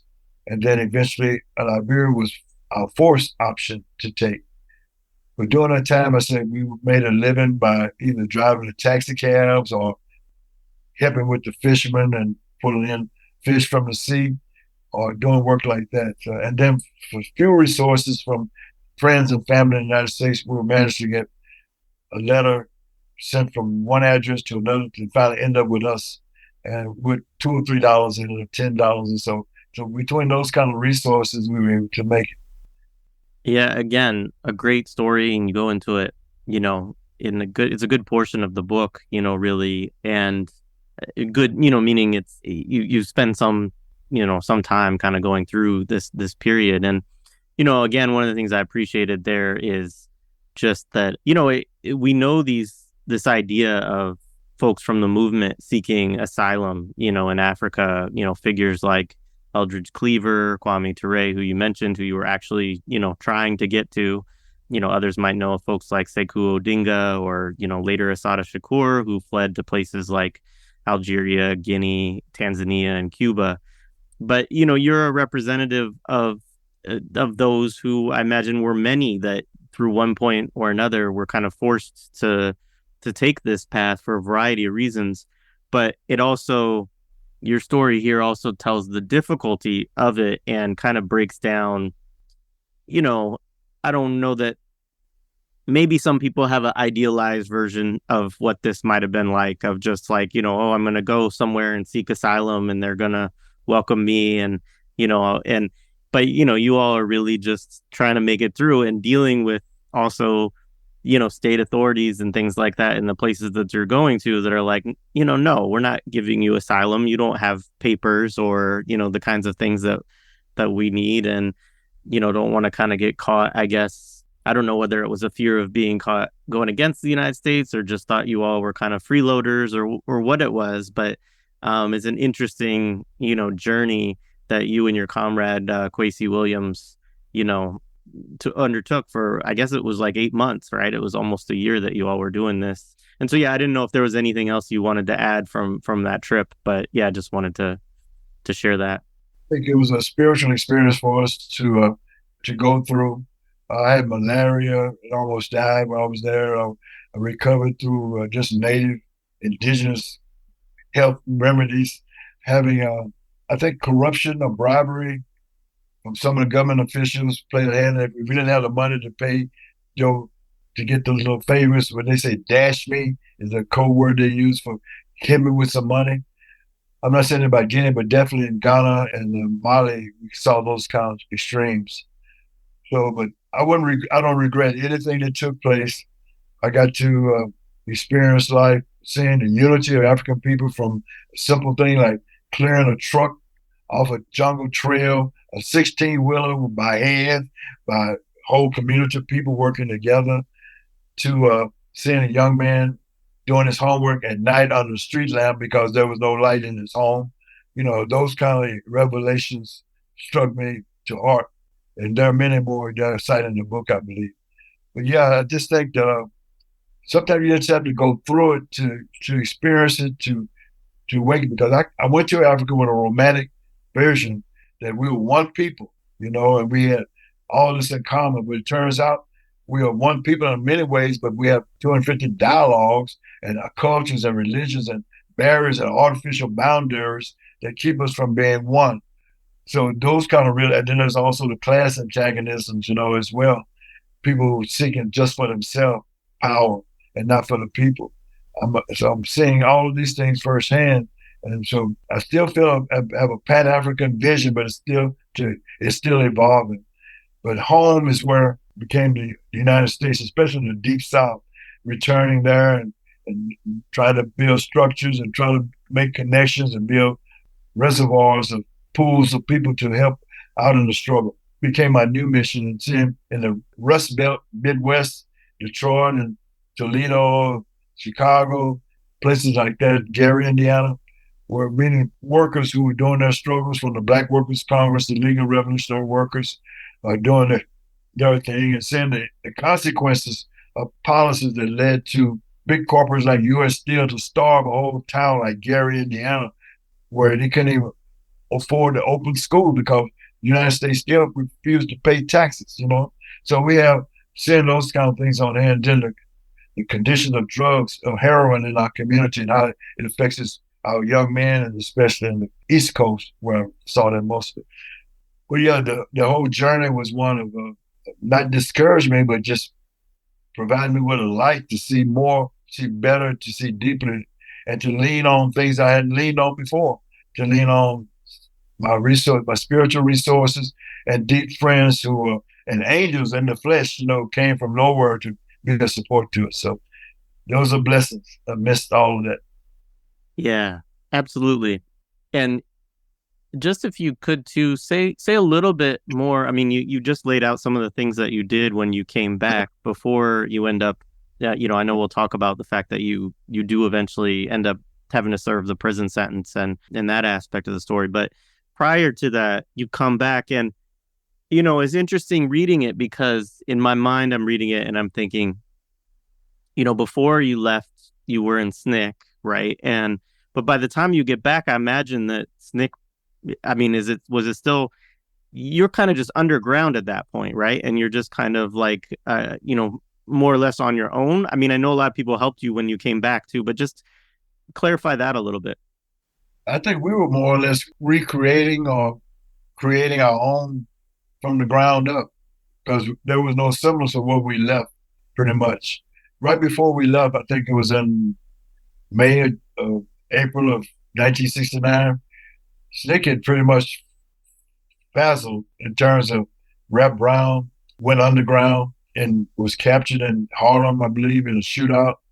There was a sort of inner struggles that led to people trying to figure out to build a new organization this way or build one this way. There was one group that was being formed called the Revolutionary Action Party. RAP, and so I think it was associated with Rap Brown. But all these were just discussions and questions, nothing we had in hand ourselves. So it was all spontaneous, accidental necessities. There's such a combination taking place. For example, my wife, Felicia Johnson, at the time, was pregnant with my son, and when I fled the United States, an attempt to get her to come to Canada to be with me and to find a new life was disrupted when she was arrested in New York. And somehow, I don't even know the connection, but there was young men from Philadelphia who came to support her and protect her, were maybe some infiltration from the police or something to find out where they were or whatever. She almost had a nervous breakdown as a result of it. She thought they were coming to harm her child, my son. So she had a nervous breakdown, and we had to be sent to a hospital after that. So those kind of things happened. It was pretty much on our own, trying to create from scratch based on my own personal knowledge of individuals, some relatives that lended a hand, some vital hands of support, as well as some old comrades and maybe classmates, in Dallas, who helped me to meet with my son and my wife after I'd been out back in the country for a few months. So all this kind of thing was just being built. I felt Quace and I were together for a while, but we eventually parted ways. So I really felt that from just a few links with people from other organizations, unofficially coming to help and piece things together, from organizing in a production plant to working in a community organization, building support for students back in school in Indiana. So, and then there were fringes of the Panther Party that were friendly to us. There were friends of other organizations, trade union organizations that were friendly, supportive. But it was nothing organized concretely or on paper or known. So it was like a whole nother level. You had the legal level and a whole extra legal level that was being formed in the face of the desperation from the repression that was taking place. So just kind of learned. So I think I mentioned in my book, when the police raided my home in Dallas in 1969, that's when I realized that we must have been playing games, because these people they ain't not playing. This is serious. They pointed guns. Dallas Police Department, the Department of Public Safety of Texas, the FBI, all were converged in my house, working together to take one rifle away from me. This was an eye-opening for me, the depths and the length the system would go to destroy this movement. So in a way, I've been playing games and being romanticized this movement up until I saw it firsthand in my home with 30 cops in my room with guns pointed, ready to kill us. 4 people, my wife, my roommate and his wife, and for nothing, really, in my estimation. But for them, it was like retaining power and following orders, So I was immature in that sense about political prices we paid, other than I knew it would be something, but to the degree and what they would go to destroy. I was arrested with a false name in Chicago, for example. Police pulled me over, they searched my car, they found a pistol. Somebody said all they had to do was give them $20, they would let me go, but I didn't know. But they took me to jail, and I saw on the wall, my picture on the wall was a wanted poster, but they didn't connect the dots. Anyway, so they got me out on like $100, $200 bond, and then I changed identities once again. But just seeing how they were acting, and when I finally was arrested in Cincinnati, Ohio in 1971, it was because they had paid someone to pretend to be my friend and give me a job. An old ally supposedly who had been connected with Snick, betrayed me for whatever reason, for reward or glory or whatever, or for maybe forgiving some of his crimes, to have me arrested. But it's always been some strange twists and turns. Sitting in the Cincinnati County Jail and having the opportunity to flee and break out of there with 27 other men who said, "We getting out of here. We got a gun." I said, "No, y'all go ahead." Quace and I will just stay right here. But they were all arrested like 2 days later. So I'm just saying that those are some crazy circumstances that we were just playing by ear. There was no orchestration or no sophisticated organization guiding us or reporting to or funding us or anything. Like, it was just make do as we can day by day. Yeah, no, I appreciate that. And again, I think it's a story that often is not that well told, of kind of how vast this idea of people being underground in this period kind of was, but also that it was, that you all made do, and that there was people who supported you and things like that, but it wasn't necessarily organized in any kind of central fashion or anything like that. But there was some that just, I wanted to make it with them. Right. Another Sada Shakur was snatched out of prison and got to Cuba. Right. So that's some organization there. The Black Liberation Army, all power due to them for doing their thing. But for my end, from being a novice or whatever, or being on another wavelength, I was not connected with those guys. Right. Absolutely. Except for you have a brief epilogue, but there's another really important and very interesting section of the book where the story kind of ends, which is a series of letters that you write in prison. I think maybe totally to your mother, but certainly primarily to your mother. And so she must have been, an incredible organizer in her own right. Just kind of, I mean, you already talked about her like civic mindedness and that aspect of things earlier on, but your correspondence really gives some great insights into that period and into the work that you all were kind of trying to do as you were inside. So could you say a little bit about the kind of organizing that you were engaged in, during your time inside, yourself and your mother? Well, first of all, my mother was a guiding spirit, a tremendous support, never wavering. She was a friend for me when I first joined SNCC, but she never turned her back. And she went through extraordinary pains and sacrifices to seek to be man alive and to be free. There was one instance that, for example, when I first was arrested in the Dallas County Jail, sentenced to 10 years in prison. There was rumors being circulated that the Dallas County Sheriff's Office were going to have me killed while I was in the jail. So my mother, I think we had a phone call. She said, "We're hearing all this stuff." I said, "Mom, I'm not sure." They had me in a cell all by myself, a whole wing, there's 12 empty cells. I'm the only one there. It was early one morning, the sheriff came to my cell block where I was the only person and said, "Boy, I know you. I know your grandfather. Ain't nobody going to hurt. Please tell your mother to quit calling us." My mother organized a telephone tree, which she may have 12 people on this telephone list, and those 12 people will call 12 people, and those 12 people will call 12 people. And so she had a network. She was effective too, because at one point we were in a meeting in West Dallas. We were surrounded by police cars at a community center. We were kind of afraid to step out into what might be an ambush of some sort, and a precursor to saying we were armed or shooting back. So somebody called my mother, and my mother, and 1 hour's time or less, and all those cops pulled back because they all called the police and said, "Why are y'all harassing those people in West Dallas? Why are y'all police there? We're going to call the press. We're going to call the FBI, whatever." And whatever term they used to, but they called us on the backup. So our mother was always been a vital support through my time growing up and through the movement, as well as being in prison. In prison, she was there steadfast. I want to say something about my own organizing ability, or experiences rather, in Leavenworth and in FCI, a Federal Corrections Institute in Texarkana. The two federal institutions I was able to do some organizing work.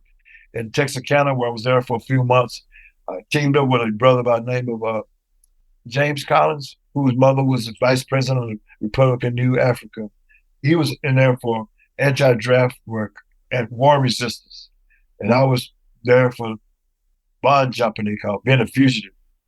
So we teamed up together, writing letters and sending out articles out, as well as having education classes among the prison. This is a minimum security facility.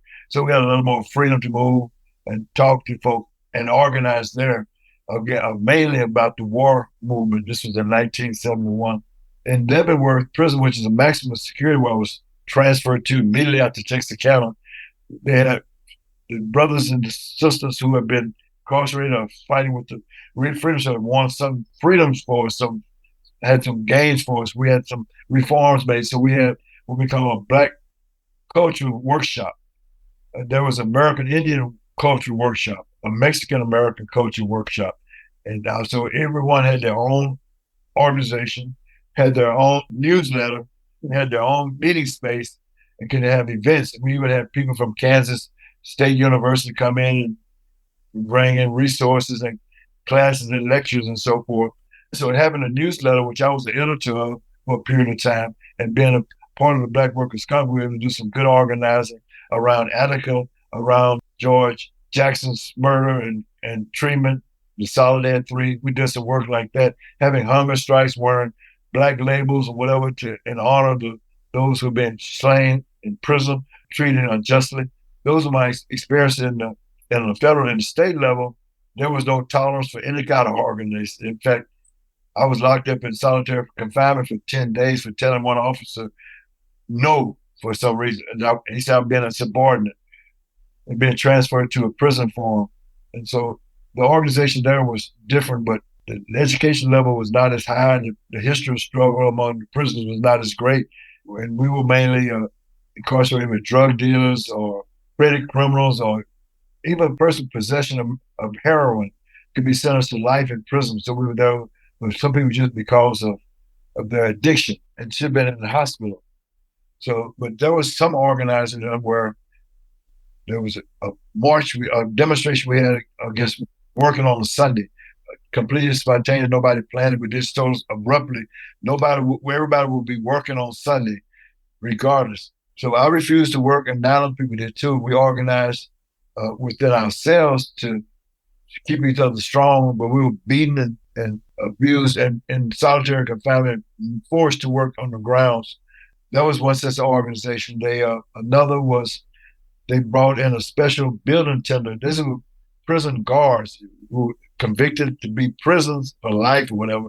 They were given starched shirts, cigarettes, paid good leave time, good time, or given partners for sex and so forth, homosexual activity permitted for them to do their bidding. That is to unlock doors, to beat up anybody who wants to. They brought this one guy. Suppose the rumor was his name was One Round because he knocked out people in one round. And he was there to punish me, to hurt me. So I was in the cell dorm waiting to go to lunch on this first day there. And I noticed nobody went to dinner. They were sitting, I'm waiting for everybody else to go to dinner. I'll be the last one to go. And I'm watching the news. And so it turns out they would wait for me to leave, and they were going to escort me through the hallways past this new building tender. And so I was surrounded, people on both sides of me. I didn't know what it was for, but it turned out they told me later they were there to protect me because they knew he was been sent there to do a hit on me, and they kept his protection up for certain days. So there was another incident where a black inmate assaulted or in a fight with a Mexican inmate. And so they locked up both inmates for fighting. They told the Mexican prisoners that when the black people are going to get out, they're going to hurt all. They calling y'all punks and sisters because y'all can't fight. They were telling the Mexican this kind of thing. They were telling the blacks that the Mexicans were arming themselves with knives. They were going to hurt them for retaliation on us. So my mother came to visit me that Saturday. And I told her what was going on. So that same Saturday, she was able to go to Houston, get on a popular radio station called KCOH, which everybody listened to, and tell them what was really happening. She told them that we were being manipulated by the guards to hurt each other, and that nobody was seeking vengeance. It was just the guards trying to stir up a race riot. So that Sunday morning at church, very few people go to church at all, especially for religious purposes, but this Sunday was packed. Mexican and black inmates in the church. We were not facing the pulpit, we were facing each other in a circle in the church. And we made a pledge to have peace among each other, to squash it and not have any differences, that we would not retaliate against it. So she was able to orchestrate that peace that could have led to a lot of bloodshed. So in the prison movement, there was one that led to some prison reform in Texas, was the fact that there were the 10 of us that were beaten for not working on a Sunday, led to an outcry from people saying something needs to be done about this prison system. Not just that incident, but how they treat people, generally speaking, how they punish them, how they don't have adequate medical care, how they mistreated out in the time zone, how they forced to work for slave labor, et cetera, et cetera. So prison reform committee was formed in the Texas legislature and led by Mickey Leland out of Houston and Eddie Bernice Johnson out of Dallas. So they were able to come and through that, we made testimony to the Congress and state Congress in Austin, and we were able to support them in their plan to make changes in the prison system. So there were some changes made with the elimination of building tenders being used, the elimination of arbitrary use of good time and so forth. So some of those struggles led to some positive outcomes. And Eddie Bernice Johnson, as a state representative, hired me my first job out when I got out of prison to be a community liaison for her. And now she's just retired as a U.S. Congresswoman after serving maybe 30, 40 years in Congress. So I'm delighted that we were able to meet her and see some good come out of the harm that they were doing in the prison. Yeah, thank you. And just a quick clarification, I think it was Walter Collins. Thank you. Yes, Walter. His mother's Virginia Collins out of ourney. Thank you for clarifying. Yeah, no worries. I was able to look it up in your book just to check it. I did. Yeah. You got it right in there. So yeah, I mean, that really concludes the primary questions I had today. Thank you so much for coming on our show to kind of share your story with our audience. Again, the book is called Standing: One Man's Odyssey During the Turbulent 60's. There's a lot more detail that you go in, a lot of stories that we, weren't able to get to today. We hope folks check it out and learn more about the history we've discussed with you here today. I'll just give it to you if there's anything else that you want to share before we wrap up. I just want to thank you for the depth of the questions and the scope of the questions you asked me.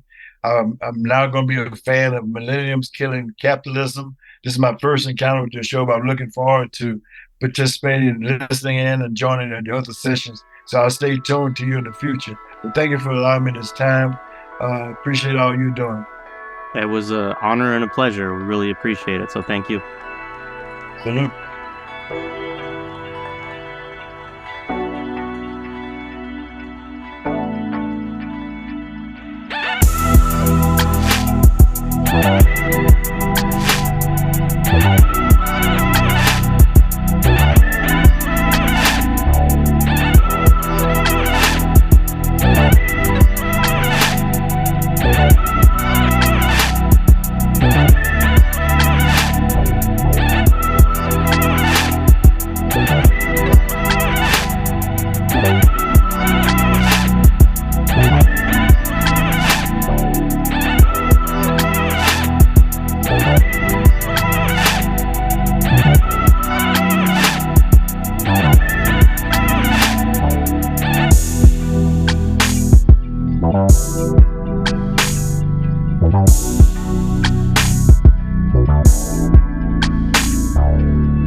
Bye.